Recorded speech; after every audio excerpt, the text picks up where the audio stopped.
Hello there and welcome to another edition of Channels Beam. I am Victor Matthias.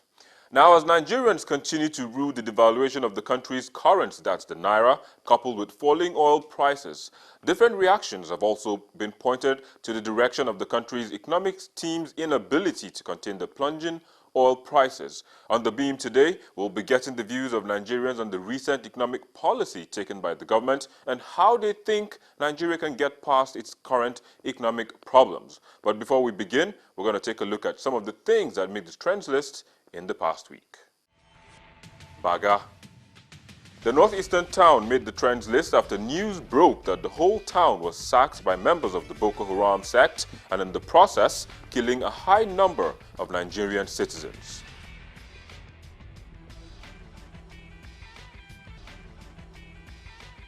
Jos. Meanwhile, in Jos, a bus belonging to the Goodluck Jonathan campaign organization was set ablaze by alleged loyalists of Muhammadu Buhari. This got Twitter Voltrons of both candidates defending their principals, who had earlier in tweets vehemently condemned the act. Well, those were the trends, but for those of you watching at home, don't feel left out. You can be part of the program. Just send your comments using the hashtag Nigerian Economy. That said, let's meet our guests on the Google Plus Hangout. First of all, we've had falling oil prices, and that's drastically affected our economy because, of course, the directly correlated a huge portion of our government revenue comes from the price of oil, and that's not just affected the way our budget has come out, but it's also affected our currency. It's going to affect a lot more other factors. So so far,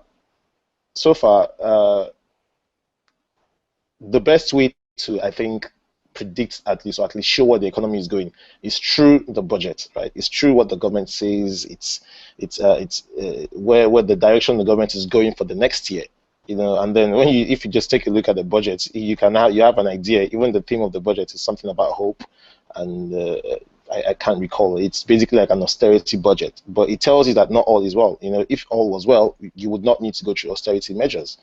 Austerity measures only take place when the economy is going through a period of through a down period. So I think right now the economy isn't so good. As we speak, right, it's a 4.7 trillion naira budget. In real terms of it, about 91% is recurrent expenditure. That's including Shopee payments, and 9% of this is capital expenditure. Now, that was explained by the coordinating minister of the economy, and she explained that it had to do specifically with the fact that we might still be able to fund our capital projects by doing some borrowing from the World Bank, African Development Bank. We're speaking with China also to fund some projects which we'll be doing. But now, here's the thing, right? In as much as that has been said, and that is clear to a certain extent,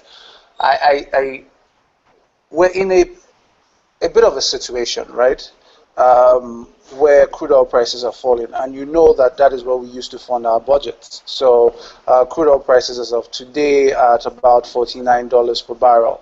That means that going by those prices, and also, I need to put this in too quickly. The World Bank released a report on Thursday stating that crude oil prices might fall a little further in 2015. And if that happens, we're expecting that we will not be able to meet our budget benchmark for the year. That means we won't be able to get to the revenue quotas in which we were expecting to get. Now, forgive me for being naive, but if that is what is happening, you would expect that if you're not going to make enough money, you should be a bit more realistic and a bit more conservative in your budgeting.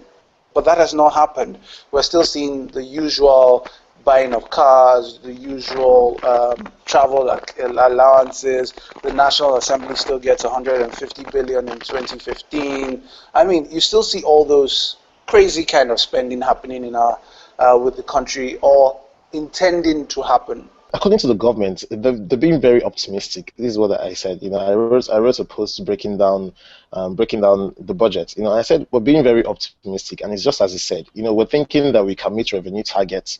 We're thinking that we're probably even hoping that oil price is going to, increase.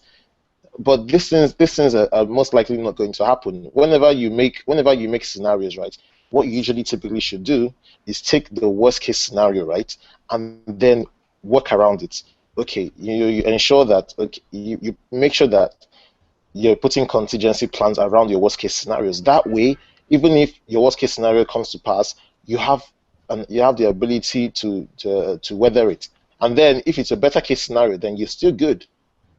But when you start from the optimistic side of things and you say to yourself, you know what, things can be good. We can actually accrue this level of revenue, from taxation, from MDAs, and from other government parastatals, and then you tell yourself that yes, somehow it's going to work. Then you're heading towards a ditch, which is exactly what he was saying. So in the long term, it's not. It's first of all that's bad. Second of all, the composition of the budget makes it even scarier because when you look at what Andrew was saying, it's 91% recurrent and then about what 9% capital. Now consider that if you're taking all that money, right, is going only just into essentially maybe debt payments and funding of salaries and overhead costs, right? That's actually not. That's in the long term. That's not good for the economy, or in fact, even in the short term or in the medium term, it hardly benefits the economy because what you need are capital expenditures. But if in the instance that your austerity cuts down on capital while yet recurrence is growing, then in the long run your economy can't succeed. Your economy can't go far because the minus one bridge, minus one dam, minus one school, minus one hospital, your economy is not growing. So you're gathering debt, but at the same time you have an economy that is staying stagnant or at least even declining. Now, here is the thing that will scare a lot more people. I have been looking at I've been looking at results from the last few years. We have never met revenue quotas in the last 5 years. The the lowest, the slimmest margin is we've missed it at about 25%, which I mean is not a very good scenario. So you look at that and you look at the fact that that happened during when crude oil prices were above $100, selling at 110, 120. Now that crude oil prices are lower, why should we also put that side by side? Also, I was looking at the medium-term expenditure framework. There's a lot of capital projects which has been allocated for 2015 that are not in the budget. Now that means in realistic terms, our budget is roughly about 6 trillion. That is outside what was put in the real budget that you and I were able to read. But if you put that, if you check what is in the medium-term expenditure framework, we have things like the east-west road being put into that consideration. We have some dams that are going to be made that are not put into the budget. So we're roughly going to be spending about 6 trillion, and we are not going to be able to make that money now. Where we're going to get that the excess from is going to be borrowing. We've been doing that consecutively for the last 2-3 years, and we're going to do it again. What it means to be in debt, right? It means you have not just less money, but you have even lesser money, right? So tomorrow, for example, were we to say that education, or at least we needed to fund healthcare in Nigeria, we don't have. Why are you going to have the money to do that? You don't fund healthcare. That means less hospitals for you. That means less doctors that get paid. It means less nurses. It means less facilities. Now that directly affects you because tomorrow you get in an accident, you're in trouble. And then the only choice you have to is go to a private hospital, and we know how expensive private hospitals are in Nigeria.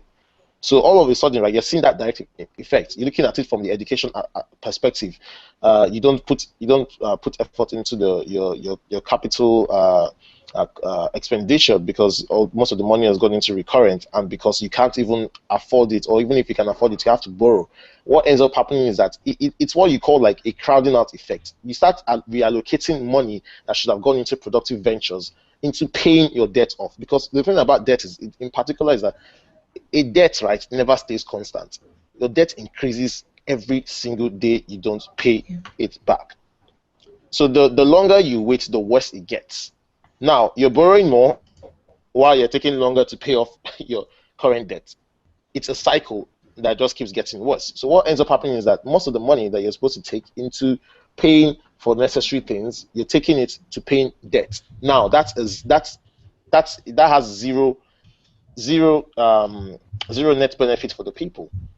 So all that money you're seeing, right, goes in. All that money you're seeing that would have gone into education, that would have gone into healthcare, that would have gone into infrastructure, they're gone. We saw that in December, 22 states of the Federation were owing salaries. That's at December 25th. 22 MDAs were owing, state governments were owing their staff salaries.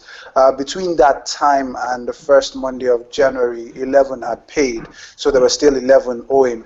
As I know that of today, 3 states are still owing, and those ones have been owing for about 2-3 months or so. Now, here is the thing, right? Those states are states that are heavily dependent on crude oil revenue from the government, and if they do not get this revenue, it's almost likely they might not be able to pay salaries. So we've started to see the effects happening on the economy, and then in things of the fact that we're a very import-dependent economy in terms of that has to do with issues around devaluation and the pressures of the Naira. But generally, the major case we would start to see is that the government is going to, you know how it is when water always finds a way out of any trapped vessel it's in. The government seems to be determined to spend. I need to put that out there. The government is determined to spend. So the issue is not how much revenue we have. It is where we are going to get the money to spend from. You just heard them yourselves, and we also see your comments coming through our social media platforms. We're going to take a look at some of them later on, but we will take a break. And when we return, we'll be joined by Henry Nosegbe. Please stay with us.